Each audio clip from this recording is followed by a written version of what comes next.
नमस्कार प्यारे बच्चों, कैसे हैं आप। आशा है स्वस्थ होंगे और हर घर पाठशाला लिंक के माध्यम से खूब अध्ययन कर रहे होंगे। तो प्यारे बच्चों, हम सामाजिक अध्ययन में पढ़ रहे हैं विज्ञापनों को समझना, अंडरस्टैंडिंग एडवर्टाइजमेंट। इसमें हमने ये जाना कि किस तरह से हम चारों तरफ विज्ञापनों से घिरे हुए हैं। आप रेडियो ले लें, टेलीविज़न ले लें, इंटरनेट ले लें, समाचार पत्रिकाएं ले लें, आप बाज़ार में जा रहे हों, आपको बड़े बड़े होर्डिंग्स दिखेंगे और ये सारा एडवर्टाइजमेंट का पार्ट होता है। एडवर्टाइजमेंट किस तरह से हमारे इमोशंस के साथ, हमारी भावनाओं के साथ खेलते हैं।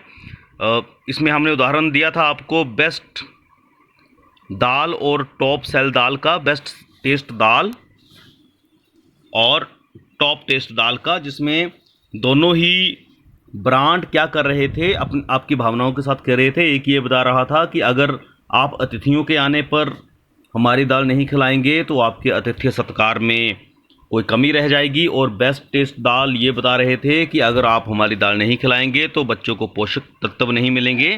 तो इस तरह से एडवर्टाइजमेंट पूरी काम करती है।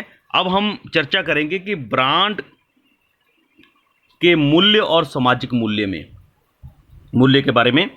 जैसा कि हमने पिछली वीडियो में देखा कि ब्रांडिंग क्या होती है। ब्रांडिंग होती है कि अपने प्रोडक्ट को बाकियों से बाजार में अलग दिखाने के लिए एक पर्टिकुलर नाम दिया जाता है और उसकी एडवर्टाइजमेंट की जाती है। क्योंकि सिर्फ नाम रखने से कोई प्रोडक्ट नहीं बिकेगा। जब तक जनता के दिलो दिमाग पर उस प्रोडक्ट को छापा नहीं जाएगा तब तक उस प्रोडक्ट को बेचना मुश्किल हो जाएगा। तो हमारे जीवन को प्रभावित करने के मुख्य साधन आजकल विज्ञापन बन गया है, एडवर्टाइजमेंट बन गई है। और ये किस तरह से काम करते हैं, आइए हम समझते हैं। यहाँ पे हम दोबारा समझेंगे कि ब्रांड वाली दालों की कीमत उन दालों से कहीं अधिक होती है जो खुली मिलती है। ऐसा क्यों? दाल तो उन्होंने भी उसी भाव पे खरीदी होती है, परंतु उनका बहुत अधिक खर्चा किस चीज़ पे हो जाता है? इस तरह की एडवर्टाइजमेंट पे, बड़े बड़े होर्डिंग्स लगाने पे।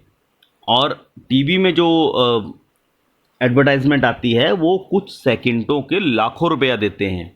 तो वो सारा खर्चा कहाँ से मीट आउट होगा? आप ही की जेब से। केयर सोप के विज्ञापन में पुनः व्यक्तिगत भावनाओं का इस्तेमाल किया गया है। आप केयर सोप का यहाँ पे विज्ञापन देख लीजिए।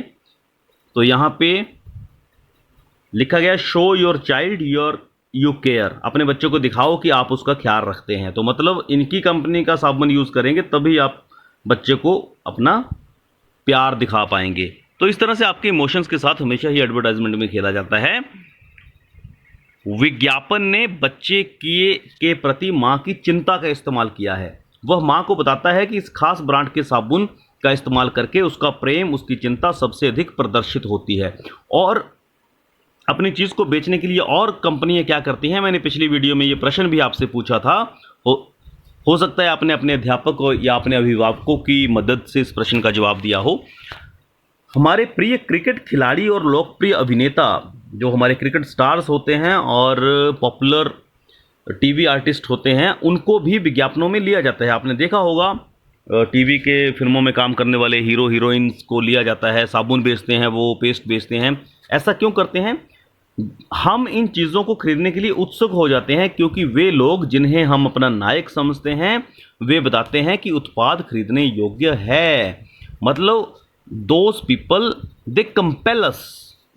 हमें एडवर्टाइजमेंट में आके कंपेल करेंगे कि हाँ, मैं भी ये वाला साबुन लेता हूँ इसलिए मैं इतना खूबसूरत हूँ या इतना हेल्दी हूँ, तो आप भी हमारे वाला प्रोडक्ट लें। तो इस तरह से क्या होता है कि लोग उस चीज़ को लेने के लिए लालायित हो जाते हैं, आकर्षित होते हैं। तो इसलिए इनको लिया जाता है। प्यारे बच्चों, अब तक हम समझ गए होंगे कि विज्ञापन बनाया कैसे जाता है। लोगों को किसी विशेष ब्रांड की चीज़ें खरीदवाने में विज्ञापन का महत्वपूर्ण हाथ होता है। ये तो आप समझ गए होंगे क्योंकि आप भी टीवी में जो चीज़ देखते हैं वही जाके आप दुकानदार से मांगने का प्रयास करते हैं। और आप बड़े जिस चीज़ से प्रभावित हो जाते हैं वही आप दुकानदार से मांगते हैं, दुकानदार भी वही मंगवाता है। तो विज्ञापन का उद्देश्य क्या होता है? लोगों से एक विशेष ब्रांड की चीज़ें खरीदवाना। इसका स्पष्ट अर्थ है कि विज्ञापन देखने के बाद हमें उस ब्रांड की वस्तु खरीदने की चाहत हो। ये विज्ञापन का मुख्य उद्देश्य है कि you can insist people to buy that product. उस प्रोडक्ट को खरीदने के लिए इंसिस्ट करें आप बच्चों को, लोगों को। बच्चों के लिए बहुत सी एड्स आती हैं, उसमें कुछ चित्र होंगे, विवरण होंगे, व्यक्तिगत भावनाओं का इस्तेमाल किया जाएगा। अब यहाँ पर हम विज्ञापनों को एक नए एंगल से देखेंगे। विज्ञापन और लोकतंत्र में क्या संबंध है। लोकतंत्र, जैसे कि आपको पता है, एक ऐसी शासन प्रणाली है जिसमें सभी लोग समान होते हैं, सभी को समान अधिकार होते हैं। तो लोकतंत्रीय समाज में विज्ञापन अनेक प्रकार के समानता संबंधी विषयों से जुड़ा है।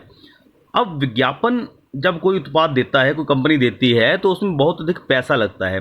तो इसका मतलब ये है कि कई बार तो करोड़ों रुपए खर्च हो जाते हैं। तो इसका मतलब ये हुआ कि मीडिया में विज्ञापन दिखाना बहुत महंगा है। तो वही लोग बार बार विज्ञापन दे पाएंगे जो बहुत अधिक खर्चा कर पाएंगे। तो इससे क्या होता है, यदि आपका व्यापार छोटा है तो आपके पास इतना पैसा ही नहीं होगा कि आप अपने उत्पाद का विज्ञापन टीवी या राष्ट्रीय स्तर के समाचार पत्रों या पत्रिकाओं में कर सकें। परंतु यहाँ पे मैं एक चीज़ जोड़ना चाहूँगा, क्योंकि जब ये किताबें लिखी गई तब सोशल मीडिया का इतना प्रभाव नहीं था। यहाँ पे मैं ये बात जोड़ना चाहूँगा कि आज सोशल मीडिया ने हर व्यक्ति के लिए एक नया प्लेटफॉर्म खोल दिया है। अगर आप अपने प्रोडक्ट को टीवी या रेडियो या समाचार पत्र में प्रमोट नहीं कर पाते, तब भी आप सोशल मीडिया का प्रयोग करके फ्री में अपने प्रोडक्ट को लॉन्च कर सकते हो, एडवर्टाइज कर सकते हो। तो एक नया आयाम खुल गया है। बच्चों, पिछली वीडियो में मैंने ये भी बताया था कि जो मीडिया हाउसेस होते हैं वो विज्ञापन भी देते हैं, परंतु वो खबर को अपने तरीके से प्रस्तुत भी करते हैं। तो आपने अपने विवेक से काम लेना होता है। तो यहाँ पर भी एक सामाजिक विज्ञापन है, मतलब सोशल एडवर्टाइजमेंट है। यहाँ पर देखिए, यहाँ कहा गया कि आपकी रफ्तार कितनी भी तेज क्यों ना हो, रेलगाड़ी की रफ्तार आपसे ज़्यादा ही होगी। मतलब रेलवे क्रॉसिंग पर रुकने की हिदायत दी जा रही है। वहीं पे एक दूसरा विज्ञापन है, freedom is our right, birth right to, कि जो फ्रीडम है वो हमारा जन्मसिद्ध अधिकार है। तो अगर फ्रीडम जन्मसिद्ध अधिकार है तो यहाँ पे आपकी फ्रीडम को क्यों रोका जाता है। अब ये आपके विवेक के ऊपर है कि ये वाला जो विज्ञापन है ये आप ही की सुरक्षा के लिए है। तो सामाजिक विज्ञापन भी चलते हैं जिसमें ये भी सही है कि फ्रीडम होनी चाहिए, परंतु कहाँ और कहाँ पे उस पर अंकुश होना चाहिए, ये भी बहुत ज़रूरी है। फ्रीडम के ऊपर अंकुश भी होना चाहिए, वो आपकी सेफ्टी के लिए ही होता है। चौराहे पे खड़ा जो ट्रैफिक कर्मी होता है, अगर वो आपको रोकता है तो वो आप ही की सेफ्टी के लिए रोकता है। तो ये जो विवेक है ये आपके शिक्षा के माध्यम से आप में पनपना चाहिए कि हमने कौन सी चीज़ को किस तरह से मानना है, किस तरह से लेना है। विज्ञापन तो आपको हर घटिया, अच्छी या कोई भी वस्तु बेचने का प्रयास करेंगे, वो आपकी भावनाओं के साथ खेलेंगे। विज्ञापन हमको यह विश्वास भी दिलाने लगता है कि पैकेट में बंद ब्रांड नामों वाली वस्तुएं पैकिंग के बिना आने वाली वस्तु से बेहतर हैं, नेचुरली हैं। आप बार बार वही ऐड टीवी में देखोगे, रेडियो में देखोगे, समाचार पत्रों में देखोगे तो आपको लगेगा कि अगर हम खुली दालें लेंगे तो वो सही नहीं होंगी, ये बंद दालें ही बेहतर है, जबकि ऐसा नहीं होता है। तो इस तरह से विज्ञापन एक बहुत ही महत्वपूर्ण भूमिका निभाते हैं। लोकतंत्र में जहां सभी लोग समान होते हैं और सभी को सामान्य जीवन जीने के योग्य अवसर मिलने चाहिए, वहां विज्ञापन गरीबों के सम्मान में एक प्रकार की कमी जरूर लाते हैं, क्योंकि गरीब आदमी केवल अपनी चीज़ को विज्ञापित नहीं कर पाता, एडवर्टाइज नहीं कर पाता। तो ये थोड़ी सी प्रॉब्लम रहती है। परंतु मैंने कहा कि सोशल मीडिया से मेरा कहने का मतलब है कि social media is Facebook, FB है, आपका व्हाट्सएप है और आपका इंस्टाग्राम है और अदर साइट्स हैं जो आपको फ्री ऑफ कॉस्ट अपना प्रोडक्ट बेचने का मंच प्रदान करती हैं। तो बच्चों, ये हमने पूरा एडवर्टाइजमेंट के बारे में पढ़ा कि किस तरह से विज्ञापन आपके आसपास हर वक्त रहते हैं। आप कोई ना कोई चीज़ विज्ञापित कर ही रहे होते हैं। आप अपने आप से पूछिए, आप स्वयं भी कई बार विज्ञापन करते हैं। अगर मैं आप ही से पूछूं आपके इलाके में मैंने जी मिठाई लेनी है तो किससे लूं, तो आप मुझे 2-3 दुकानें गिना देंगे। तो मतलब फ्री ऑफ कॉस्ट आपने भी उसका विज्ञापन किया, एडवर्टाइज किया। तो ये गुणवत्ता भी इसमें बहुत बड़ा पार्ट प्ले करती है। अगर गुणवत्ता अच्छी नहीं होगी तो विज्ञापन भी कुछ नहीं कर पाएंगे। परंतु विज्ञापन के माध्यम से हम केवल लोगों की भावनाओं से कंपनी वाले खेल जरूर लेते हैं। तो that's all with the chapter. Worksheet को हल करिएगा। धन्यवाद। जय हिंद, जय हिमाचल।